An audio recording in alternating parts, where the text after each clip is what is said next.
Welcome to TradeTheMBI.com. This is John. This report is for the 1st of May, and we're starting out that new month, and the bias should still be to our upside. We did finally, though, get DOC spread, which is the cyan moving above the red on the DOC.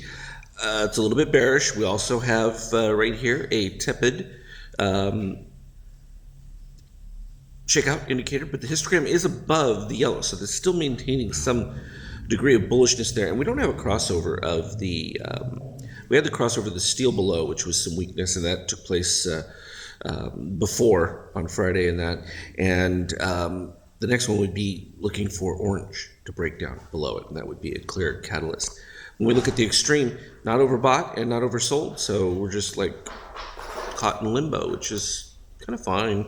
You can see the NASDAQ has been doing spectacular, and there was a little bit of the weakness, but you can see it's far better DOC right here than you would see on the S&P, and certainly, definitely, past the warning zone into pretty extreme area here with the shakeout rise, but it's been a continuation, so you got to go with what is until it changes. Euro continuing to be strong. No change in the prospects of French situation. The Greek thing has sort of been held quiet.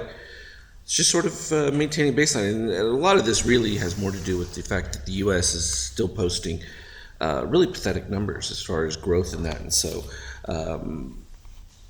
with a stable EU from a standpoint of election processes, we get back into the normal range instead of the fear range, which was getting back to parity. And certainly if Greek issue pops up, we'll definitely keep an eye on that. It hasn't happened at this point.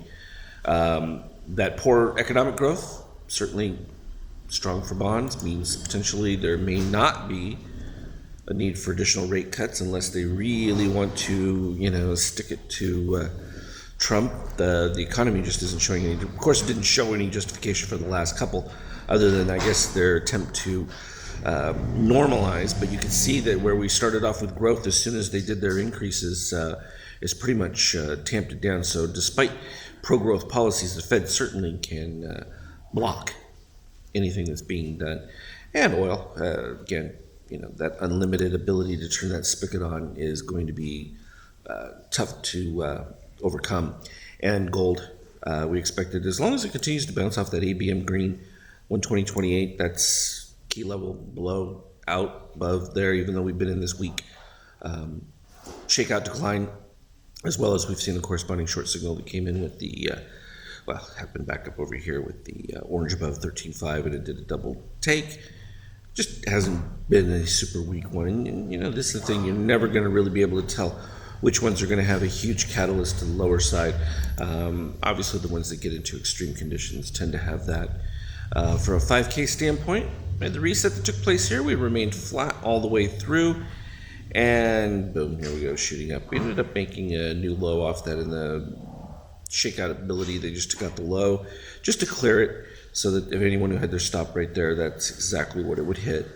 And it works beautifully every time. And they love to do that. Now, in this particular case, once it opened above, had to stop at the 38 orange here, so it dropped me up. Then as soon as it moved back above it, it was right there to come back in and take it for that little peak move that's taking place right now. And we can see that we got the nice reset. Shakeout is about to go positive on that, and should be able to maintain itself for a few more. No positive extremes. So this isn't, and again, that's the beauty of after hours. It doesn't take them nearly as much to move things in the direction they want. And so they often take advantage of that aspect of it. So all good stuff, and continue to, I had some questions about the number fives. What the number fives were is these were dips below the red line on the DOC, but they weren't sufficient enough with the other readings, whether it's slightly below or rising for the Azure, and or deficiency in where the extreme histogram readings were, that they didn't qualify for the reset of the ABM. But I wanted to indicate that, much like I do the blue A's and with the minus 24 readings, like on the extreme histogram, to let you know that when fine, yes, it is a buy signal. It's probably going to go higher, but it's already at its extreme point.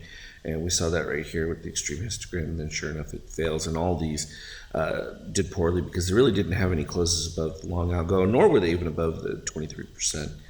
So oftentimes those barely make it up and then usually come back. And that's why they didn't qualify for the reset status.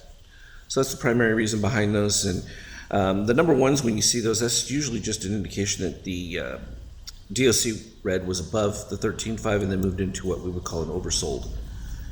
And when it does that, tends to be the precursor for a new setup. In this particular case, also takes place with the green under the right circumstances where we've got the proper dips, but I marked them simply because at this particular point we were identifying the best setups that were worth taking, and while they still present pop opportunities which could be of interest to people, I want to keep those in there because if I'm in a short trend and know it, I can go ahead and take advantage of the cover point and look for a pop to short into, but then has any brief weakness would certainly be, and then you can certainly play those Fibonacci lines off of there. It's one of those where if I get above the 23%, that moving below it is where I short, and you look for a retest of the low.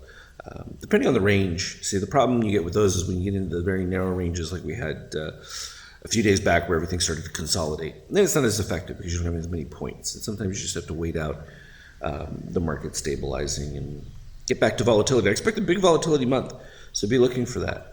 I think there's going to be a lot more movement than we've seen, particularly if things start to move in Congress and stuff like that. It's going to create a lot of interest. So there you have it, long and short of it. Nice little pump at the start here.